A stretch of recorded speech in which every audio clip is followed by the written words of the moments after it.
Bismillahirrahmanirrahim. Bismillahirrahmanirrahim. Assalamualaikum warahmatullahi wabarakatuh. Perkenalkan, nama saya Auly Zafalevi dengan NPM 23100200002 dari kelas 3 BSI Reguler Banjarmasin. Di sini saya akan mempresentasikan sebuah project yang merupakan final project dari mata kuliah sistem operasi, yang mana mata kuliah tersebut merupakan mata kuliah dari Bapak Ibrahim Eskom Mkom. Jadi, eh, project yang saya pilih adalah membuat aplikasi berbasis Android. Nah, aplikasi yang saya buat itu merupakan aplikasi perhitungan zakat.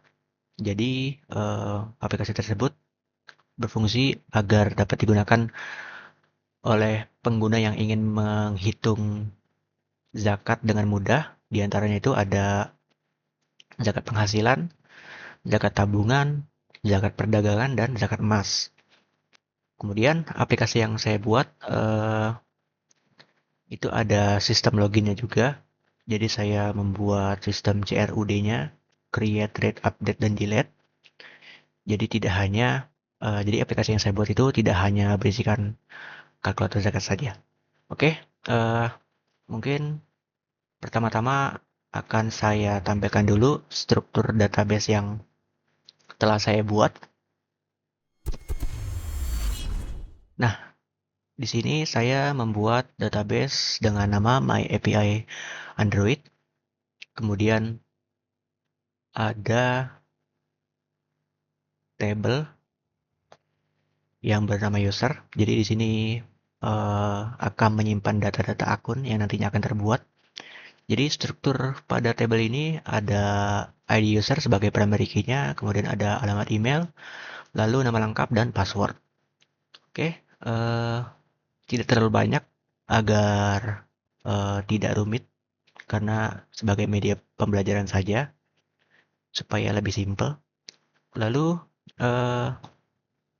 di sini ada codingan PHP-nya. Di sini ada 6 file PHP yang sudah terbuat. Di sini ada koneksi.php, API update profile, API update password, API register, API login, dan API delete account. Jadi di sini bahasa pemrograman PHP digunakan untuk atau sebagai server side-nya. Jadi nanti aplikasi yang saya buat tadi akan mengirim data agar tersimpan di database yang sudah saya buat tadi.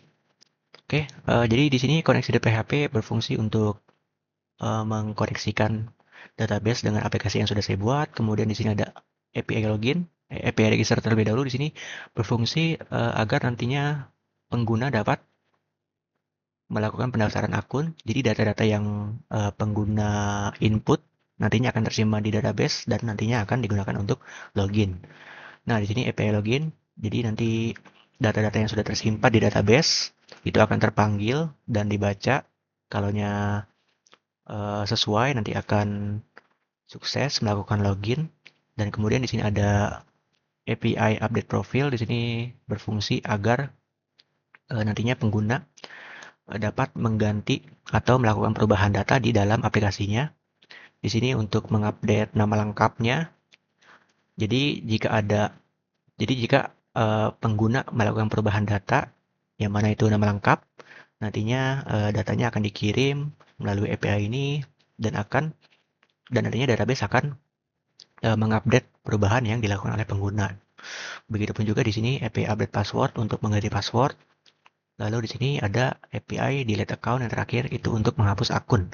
Jadi nanti jika pengguna melakukan tindakan untuk menghapus akun, nanti di database-nya akan menghapuskan data akun tersebut. Oke,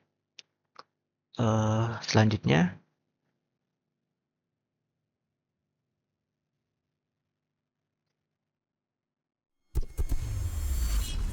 oke di sini selanjutnya eh, ada codingan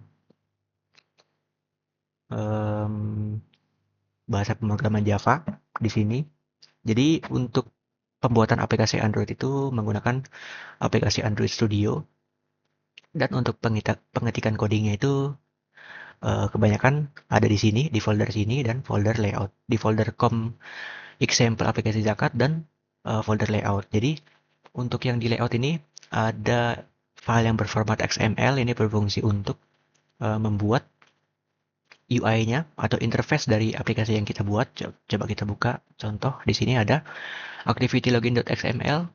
Nah, di sini saya merancang halaman login. Ini bisa dilihat di sini ada tampilannya. Yang ini dirancang melalui pengetikan coding di sini. Oke, di sini juga ada activity register yang merupakan halaman login.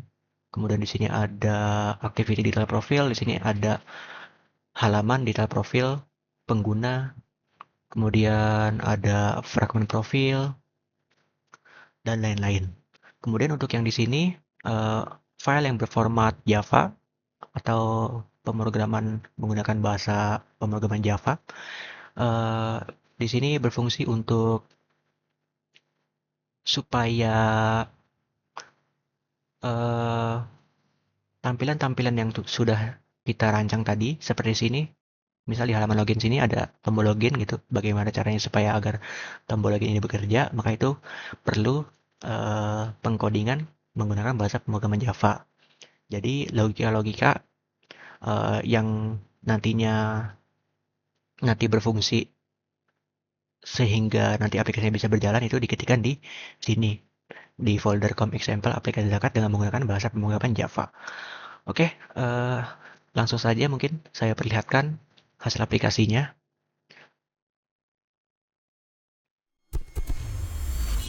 Nah, ini dia aplikasi yang sudah saya buat. Jadi, ketika aplikasi ini baru dijalankan atau mulai dijalankan itu akan tampil di halaman utama, yaitu dengan bottom navbar terpilih di kalkulator zakat, dan sehingga pengguna dapat langsung melakukan perhitungan zakat yang diinginkan. Tapi mungkin saya akan coba fitur loginnya terlebih dahulu. Jadi ketika kita memilih bottom navbar profil, di sini kita akan bisa melakukan login. Nah, berhubung kita belum mempunyai akun, jadi kita coba register terlebih dahulu. Dan nanti kita lihat hasilnya apakah benar data-data yang kita input ini akan masuk ke database dan tersimpan di database. Oke, contoh misal emailnya kita buat saja. Oke, passwordnya kita buat dengan sebanyak 8 karakter yang sudah ditentukan. Oke. Nah, ketika data sudah diinput semua, kita bisa langsung klik register. Nah, registrasi berhasil. Notifnya sudah muncul. Nah, untuk membuktikan apakah data-data yang tadi kita input tadi itu tersimpan di database atau tidak, ini kita cek dulu. Nah, oke. Nah, di sini kita lihat data yang tadi kita input itu sudah tersimpan di database. Dengan alamat email tadi 1@gmail.com, nama lengkap saya, dan passwordnya di sini apa ya? Menggunakan hash password. Jadi ketika password itu diinput oleh pengguna dan tersimpan di database itu tersimpannya dalam bentuk hash, bukan plain text. Jadi supaya lebih aman, passwordnya tidak tertulis secara gamblang yang tadi sudah ditulis di aplikasi. Oke, kita kembali ke aplikasinya dan kita akan coba untuk lakukan login. Apakah bisa? Jadi alamat emailnya 1@gmail.com, passwordnya 1234678. Kita pencet atau tekan login dan berhasil. Dengan notif muncul selamat datang dan nama lengkap tadi yang sesuai tadi pengisian atau mendaftar akun. Nah, kita lihat lagi di bagian profil. Di sini terlihat ya nama saya terpampang dan juga alamat emailnya juga tertulis juga. Ini juga merupakan hasil dari pemanggilan data yang ada di database gitu. Jadi di sini kita memanggil nama lengkap pengguna yang sedang login, dan di sini email pengguna yang sedang login di aplikasi ini. Kemudian di sini kita bisa lihat detail. Nah, detail profil. Jadi di sini kita bisa melakukan perubahan data. Nah, yang bisa diubah datanya itu adalah nama lengkap dan juga passwordnya. Kalau emailnya tidak bisa. Nah, mungkin kita contohkan saja. Jadi untuk melakukan perubahan data kita bisa klik tombol edit di sini. Oke, kita bisa langsung ketikkan. Misal kita hapus saja nih menjadi Iza Fahlevi saja. Lalu kita klik simpan. Nah, perubahan berhasil disimpan dan di sini juga eh, otomatis berubah karena bukan harusnya, tapi sudah pasti data di database itu melakukan update perubahan data sehingga di sini namanya berubah. Coba kita cek ke database. Nah, ini kan Aulia Iza Fahlevi. Coba kita refresh. Apakah berubah? Apakah database melakukan perubahan data sesuai yang dilakukan oleh pengguna pada aplikasi tadi? Nah, jadi di sini nama lengkap berubah ya, Iza Fahlevi. Oke, sekarang mungkin kita akan coba untuk merubah password. Coba. Oke, di sini kita akan coba untuk merubah password. Ya, kita klik tombol edit. Oke, di sini kita perlu mengetikkan password barunya pada dua kolom yang tadi tersembunyi. Yang sebelumnya tadi tersembunyi. Oke, kita ketikkan password baru misal dari sama, itu ketentuannya 8 karakter juga. Oke, kita bisa lihat untuk memastikan apakah password baru yang kita inginkan itu sudah sesuai pengetikannya gitu.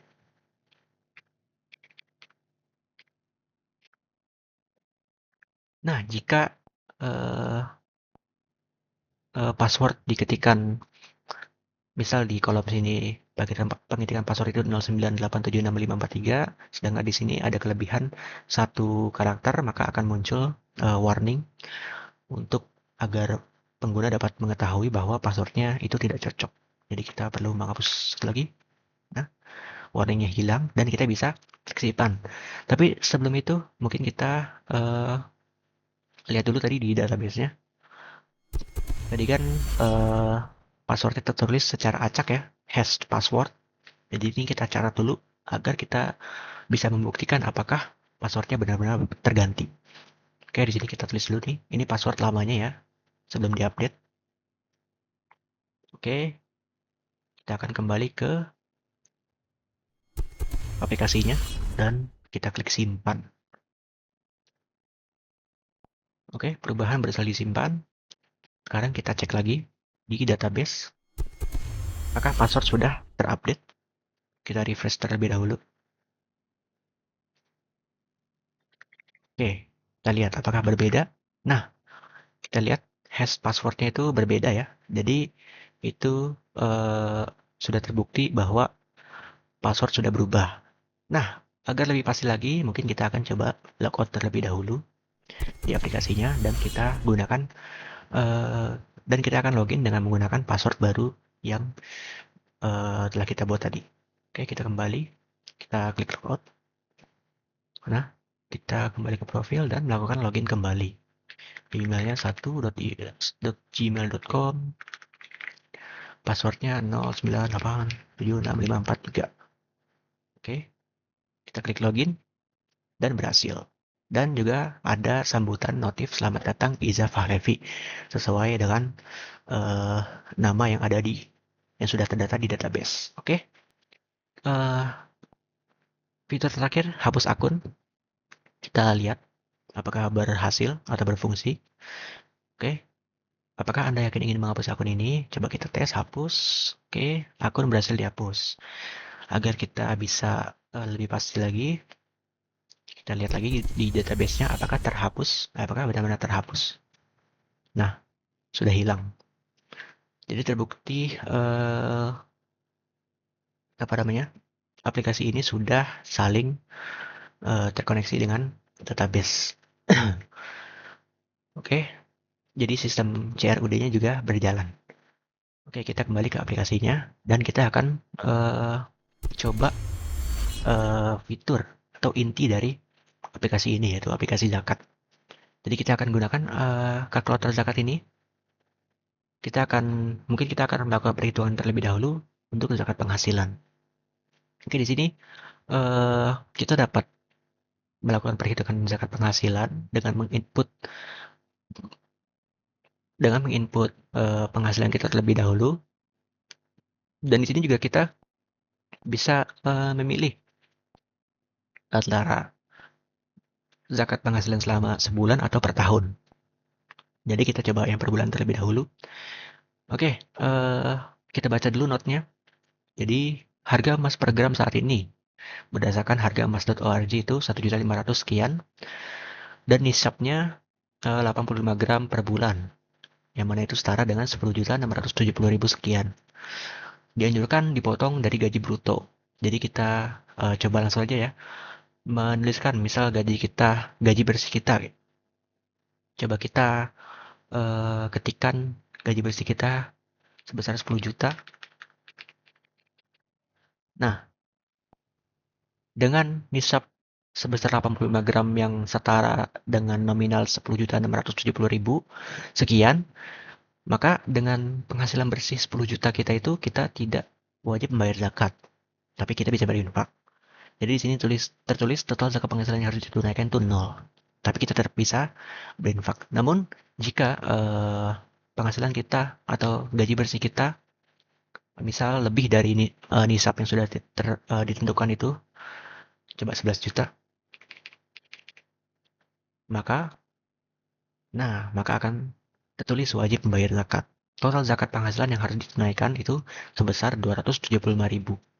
Jadi perhitungan zakat penghasilan ini, gaji bersih kita sebesar 11 juta itu dikali 2,5% dan hasilnya itu 275.000. Contoh misal kita input semua data di sini, nominal di sini. Contoh penghasilan kotor kita 11 juta misal. Kemudian kita mungkin ada THR sebesar 2.500.000 sebagai contoh saja. Nah, kemudian kita akan input pengeluaran kebutuhan pokok kita. Misal 5 juta selama sebulan. Maka akan tertulis tidak wajib membayar zakat. Jadi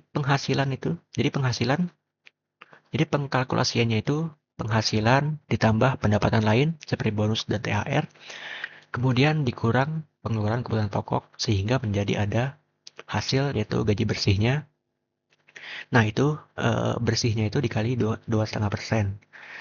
Jadi nanti akan muncul hasilnya. Namun jika bersihnya itu tidak melebihi nisab maka tidak wajib membayar zakat. Nah, kita bisa lanjut ke zakat tabungan. Oke, di sini pengkalkulasinya itu atau perhitungannya itu per tahun ya. Jadi untuk pengeluaran zakat tabungan selama setahun nisab 85 gram per tahunnya itu sebesar 128.040.000 sekian. Jadi ketika kita ada saldo tabungan atau kita menabung dalam setahun terkumpul misal 130 juta. Yang artinya sudah melebihi nisab maka kita wajib membayar zakat. Dan zakat yang harus dikeluarkan itu sebesar 3.250.000. Kemudian jika kita menabung melalui bank konvensional, biasanya kan ada bunga. Jadi mungkin kita bisa potong contohnya misal tadi 130 juta ya. Kemudian bunganya contoh saja 2 juta gitu. Nah, jadi kalkulasinya itu saldo tabungan dikurang bunga. Jadi hasilnya itu 128 juta bersihnya dan itu belum mencapai nisab. Jadi di sini pemberitahuannya tidak wajib membayar zakat tapi bisa berinfak. Dan di sini juga tertulis total zakat tabungan yang harus ditunaikan itu sebesar 0 rupiah. Begitu. Oke, lanjut kita ke perdagangan, zakat perdagangan. Di sini variabelnya ada modal yang diputar selama 1 tahun, keuntungan selama 1 tahun, piutang dagang, kemudian utang jatuh tempo, kemudian kerugian selama 1 tahun. Nah, di sini kita contoh saja mungkin. Eh, ini sama juga perhitungannya per tahun. Oh, ini belum diganti nih. Harusnya per tahun. Jadi per tahun itu 128 juta 40 ribu 430 rupiah.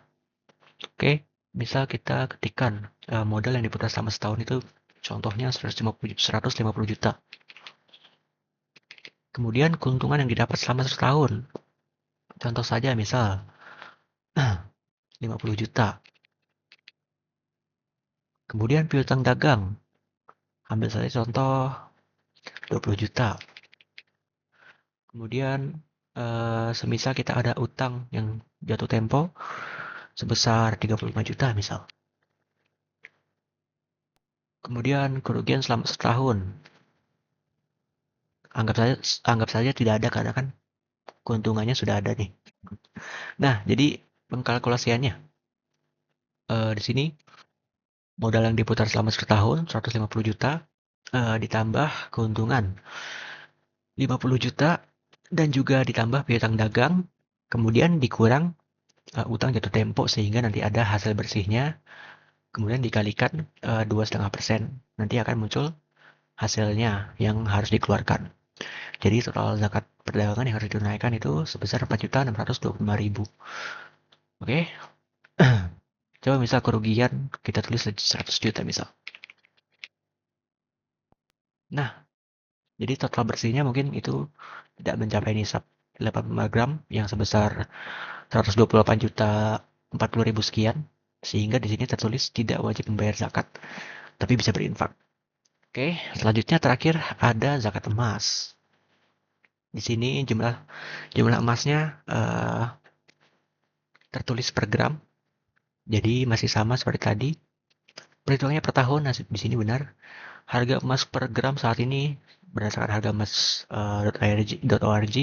itu sebesar 1.500.000 sekian dan nisabnya sama seperti tadi 85 gram per tahun. Jadi misal kita memiliki emas dengan selama setahun itu memiliki emas dengan lebih dari 85 gram, misal 86 gram. Jadi di sini tertulis wajib membayar zakat dan total zakat emas yang harus ditunaikan itu sebesar 3.328.000 sekian. Nah, misal di bawah 85 gram, jadi di sini tertulis tidak wajib membayar zakat, tapi bisa berinfak. Nah, begitu kurang lebih pengoperasian kalkulator zakat yang saya buat dalam bentuk aplikasi berbasis Android. Oke, mungkin itu saja yang bisa saya presentasikan terkait aplikasi yang saya buat untuk tugas akhir dari mata kuliah sistem operasi. Oke, sekian dari saya. Kurang lebihnya mohon maaf. Wassalamualaikum warahmatullahi wabarakatuh.